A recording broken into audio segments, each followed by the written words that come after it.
High বন্ধুরা, আজকে চলে এসেছি তোমাদের সংবিধানের ওপরে একটি ছোট্ট মক টেস্ট নিয়ে। আজকের বিষয় কিন্তু অ্যামেন্ডমেন্ট অফ দ্য কনস্টিটিউশন। 5টা ছোট ছোট মক টেস্টের কোশ্চেন আছে। আজকে প্রথম মক টেস্ট, 5টা কোশ্চেন নিয়ে হাজির হয়েছি। আশা করি তোমাদের ভালো লাগবে।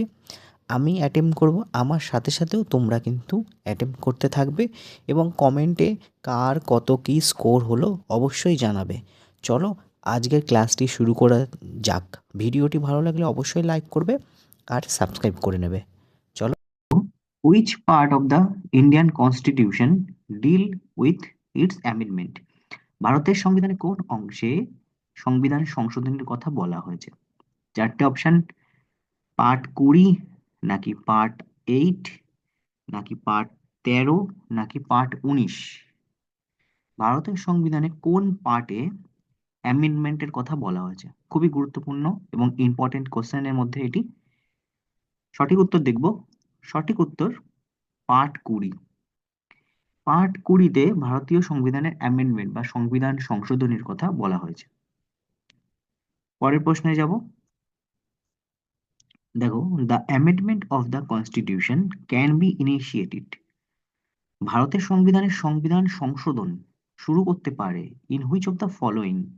সংবিধান শুরু করা যেতে পারে কোথায়? লোকসভায়, রাজ্যসভায়, নাকি স্টেট অ্যাসেম্বলি মানে রাজ্যের যে বিধানসভাগুলো রয়েছে? 3টে অপশনের মধ্যে কোনটি? দেখো, এখানে সঠিক উত্তর বেছে নিতে হবে। কোনটি? অনলি ওয়ান মানে লোকসভা, নাকি only one or two Lok Sabha এবং রাজ্যসভা, নাকি only one and three Lok Sabha and state assembly, নাকি one or two or three মানে লোকসভা, রাজ্যসভা, স্টেট অ্যাসেম্বলি, যেখানেই খুশি তুমি অ্যামেন্ডমেন্ট ইনিশিয়েটিভ বা সংবিধান সংশোধন শুরু করতে পারো। সঠিক উত্তর হচ্ছে ওয়ান অর টু, লোকসভা অথবা রাজ্যসভা। সংবিধানকে সংশোধন করতে গেলে লোকসভা বা রাজ্যসভা যে কোনো এই দ্বিকক্ষ বিশিষ্ট সভায় কিন্তু শুরু করা যেতে পারে। কখনোই কিন্তু স্টেট অ্যাসেম্বলিতে বা রাজ্যের যে বিধানসভাগুলো আছে সেখানে এটা শুরু হবে না। উম, সংবিধানের সংশোধন করতে গেলে লোকসভা অথবা রাজ্যসভায় উপস্থাপিত করতে পারা যায়। পরের প্রশ্ন, আন্ডার আর্টিকেল 368, 368 অনুচ্ছেদের অধীনে দ্য ইন্ডিয়ান কনস্টিটিউশন প্রোভাইড, ভারতীয় সংবিধান বলা আছে methods of amendment. Methods of amendment মানে সংবিধানের বিভিন্ন পদ্ধতি বলা আছে, অ্যামেন্ডমেন্ট সংশোধনের বিভিন্ন পদ্ধতি বলা আছে, of different portion of constitution. বলছে দেখো, 368 নম্বর অনুচ্ছেদে ভারতীয় সংবিধানের বিভিন্ন অংশে সংবিধান সংশোধনের পদ্ধতি প্রদান করে। কটা পদ্ধতি আছে? একটা, দুটো, তিনটে, চারটে। সঠিক উত্তর হবে 3টে। দেখো, সংবিধান সংশোধনের 3টে পদ্ধতি মানে 368 অনুচ্ছেদের অধীনে ভারতীয় সংবিধান সংশোধনের বিভিন্ন 3 রকমের পদ্ধতি বা সংশোধনের পদ্ধতির কথা কিন্তু বলা আছে 368-তে অনুচ্ছেদে। পরের প্রশ্ন দেখব, which among the following is true regarding amendment? নিচের কোন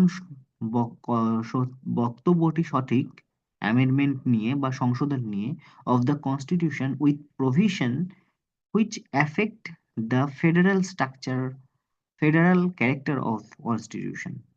সংবিধানের যে ফেডারেল ক্যারেক্টার আছে বা ফেডারেল যে চরিত্র আছে তাকে প্রভাবিত করে এমন মানে সংবিধান সংশোধন নিচের কোনটি সত্য? মানে সংবিধানের সংশোধনের ক্ষেত্রে কোনটি সত্য?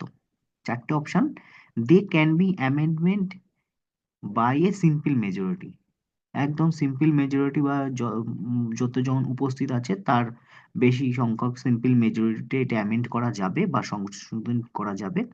সেকেন্ড অপশন বলছে they can be amended by 2/3 majority, যতজন উপস্থিত আছে তার 2/3, 2/3 অংশ যদি ভোট দেয় তাহলে সংশোধন করা যাবে। অফ বোথ হাউস মানে লোকসভা রাজ্যসভা যে কোনো কক্ষে 2/3 অংশ মেজরিটি যদি ভোট দান করে তাহলে সংশোধন করা যাবে, নাকি সিম্পল মেজরিটিতে সংশোধন করা যাবে, নাকি বলছে they can be amended by not only 2/3 majority of the parliament but also rectification by at least one বা two state, half state of the state. মানে এক দুইয়ে তিন অংশ দ্বারা মেজরিটি যেমন ভোট দেবে, সেটাতেও সেটা প্লাস রেকটিফিকেশন করে আসতে হবে বিভিন্ন স্টেট থেকে। সেটা নাকি অল আর কারেক্ট, কোনটি সত্য? দেখো, সঠিক উত্তর হচ্ছে they can be amended by not only two third majority of the parliament.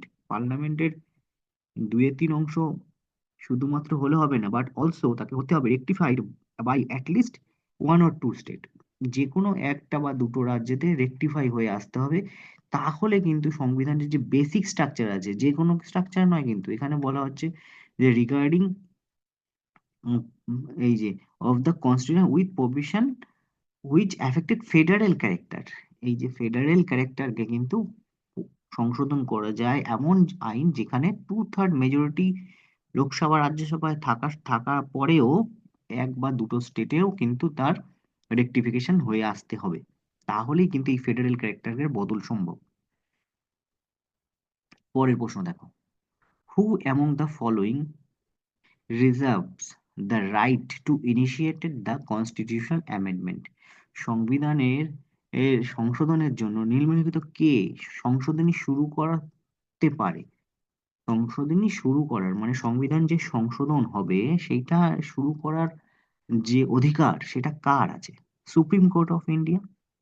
Supreme কোর্টকে কিন্তু সংবিধানের গার্জিয়ান বা অভিভাবক বলা হয়, গার্জিয়ান অফ ইন্ডিয়ান কনস্টিটিউশন বা অভিভাবক। সুপ্রিম কোর্টের কি অধিকার আছে যে সংবিধানের সংশোধন নিজে নিজেই করতে পারবে?